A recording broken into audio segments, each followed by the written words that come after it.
Students, last video में हमने topic start किया था इंडियन फैक्ट्रीज एक्ट 1948, जो कि इंडस्ट्रियल सेक्टर से रिलेटेड जो इश्यूज़ होते हैं उनको रेगुलेट करने के लिए 1948 में इंडियन गवर्नमेंट ने एनेक्टेड किया था और ये पूरे इंडिया में एप्लीकेबल होता है। उसी एक्ट में कुछ इम्पॉर्टेंट टर्म्स दी गई हैं जिनको जानना हमें नेसेसरी है, क्योंकि एक लीगल टर्म्स होती हैं और इन्हीं के बेसिस पर जो है एक्ट में प्रोविज़न किए जाते हैं। इसी सीक्वेंस में हम सबसे पहले जो टर्म पढ़ेंगे वो है occupier. According to the section 2000 of factories act 1948, occupier of a factory means the person who has ultimate control over the affairs of the factory। यहाँ एक बात नोटेबल है कि ऑक्यूपायर नहीं यहाँ पर माना गया है उस पर्सन से who has ultimate control over the affairs of factory, यानी जिसका कंपनी के अफेयर्स पर, कंपनी के ऑपरेशंस पर control. All the rules and regulations set by him have to be first approved by the state government or the chief inspector। ये जो भी rules और रेगुलेशन जो है अपनी फैक्ट्री से रिलेटेड बनाएंगे या बनाते हैं, वो सभी रूल्स एंड रेगुलेशन जो हैं वो सबसे पहले स्टेट गवर्नमेंट या chief inspector of factories in their region, जो भी कोई अपॉइंटेड होगा उस क्षेत्र का, उस रीजन का, उससे ये पहले अप्रूव्ड कराने होंगे। अप्रूव्ड होने के बाद ही वो रूल्स और रेगुलेशन जो हैं वो एप्लीकेबल कर सकता है ये अपनी फैक्ट्री में, क्योंकि हो सकता है कि ये कुछ ऐसे रूल्स और रेगुलेशन सेट कर लें जो कि वर्कर्स का एक्सप्लॉयटेशन करते हैं या उनकी हेल्थ और सेफ्टी को ध्यान में ना रखकर बनाई गई। तो इसलिए सबसे पहले स्टेट गवर्नमेंट या चीफ इंस्पेक्टर ऑफ फैक्ट्री जो है वो इनको देखता है। इसके बाद है the occupier has the following duties under the factory act 1948। ऑक्यूपायर की जो जनरल ड्यूटीज़ फैक्ट्री एक्ट 1948 में जो हैं वो डिस्क्राइब की गई हैं वो इस तरह से हैं। इनमें फर्स्ट है ensure and insure the safety and health of the working employ. इस बात को इसको इंश्योर करना होगा और इस बात को इंश्योरेंस भी करना होगा, इस बात को इंश्योर भी करना होगा, इंश्योरेंस भी कराना होगा कि हेल्थ और सेफ्टी जो है वर्कर्स की वो जो है उसके साथ में कोई भी जो है खिलवाड़ नहीं किया जाएगा फैक्ट्री में। वो प्रायोरिटी बेसिस पर जो है वो चेक की जाएंगी, उनके साथ वो जो है उनको दी जाएंगी। सेकंड, ये एश्योरेंस देना होगा इसे to ensure the proper arrangement in the factory for any emergency.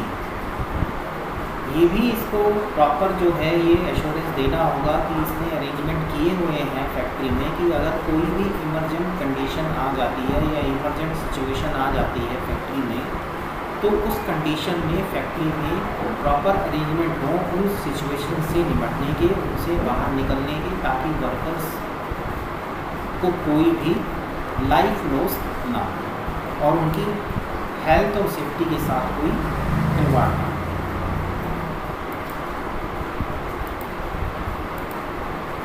इसके बाद थर्ड है to ensure the regular maintenance of the plant and machinery in the factory. This regulates that there are no health risks to the workers and they are safe। Third जो इसको assurance देना होगा वो ये है कि plant और machinery जो है फैक्ट्री में जो इस्टेब्लिश किए गए हैं उनकी रेगुलर मेंटेनेंस की जाती है। और इस रेगुलर मेंटेनेंस से क्या होता है कि जो वर्कर्स की हेल्थ और सेफ्टी होती है वो जो है वो ज़्यादा प्रोटेक्टेड रहती है।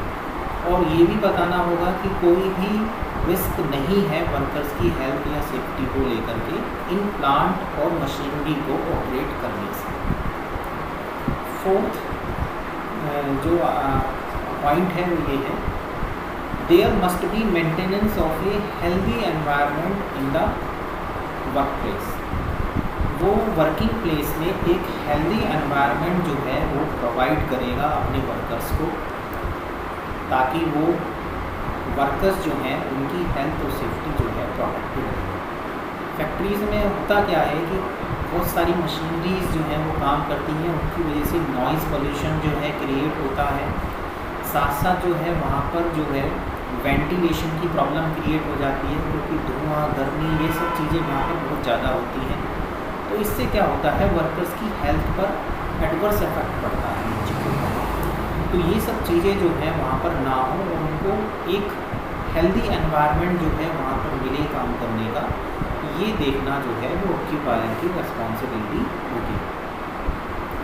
फिफ्थ है, a written statement should be prepared by the occupier stating all the safety and risk factors involve. एक रिटन स्टेटमेंट जो है वो ऑक्यूपायर को प्रिपेयर्ड करना होगा, जिसमें फैक्ट्री से रिलेटेड जितने भी रिस्क और सेफ्टी मेजर्स हैं वो सब उसमें जो है वो उसको ओपन करने होंगे, उस पर लिखने होंगे और ये सभी को बताने होंगे। जितने भी स्टेक होल्डर्स हैं उनको ये सब बताने होंगे, जैसे गवर्नमेंट को या फैक्ट्री इंस्पेक्टर को या वर्कर्स की यूनियंस को या वर्कर्स को, कि यहाँ पर जो है हेल्थ और सेफ्टी से रिलेटेड ये मेजर्स लिए गए हैं और इन मशीनरीज पर या इन प्रोडक्शन यूनिट्स पर काम करने पर ये रिस्क फैक्टर है, ताकि वो सबको पता रहे और सब उसके हिसाब से अपना डिसीजन ले सकें कि उनको जो है किस तरह से जो है वर्किंग करनी है। तो ये एक रिटन स्टेटमेंट जो है वो प्रिपेयर करना होगा ऑक्यूपायर। सिक्स्थ इसमें पॉइंट है, the biggest duty of the occupier is to not to employ any child worker. देखिए ये जो है एक्ट भी इसका जो है बाद में बना दिया गया था और ये गवर्नमेंट ने प्रोहिबिटेड कर रखा है कि कोई भी ऑक्यूपायर अपने यहाँ पर चाइल्ड लेबर को अपॉइंट नहीं करेगा। बिलो 14 ईयर्स एज का कोई भी जो चिल्ड्रन है वो एम्प्लॉयड नहीं किया जा सकता है फैक्ट्रीज में, किसी भी वर्किंग प्रोसेस में, यूनिट में या किसी भी फैक्ट्री की वर्किंग में। तो ये जो है ऑक्यूपायर की स्पेशल ड्यूटी जो है वो मानी गई है कि वो इस बात का ध्यान रखे कि कोई भी चाइल्ड लेबर जो है उसके यहाँ पर काम करती हुई ना मिले, ना वो उसको एम्प्लॉयड करे। सेवंथ जो पॉइंट है वो है providing paid leaves and payment for the overtime.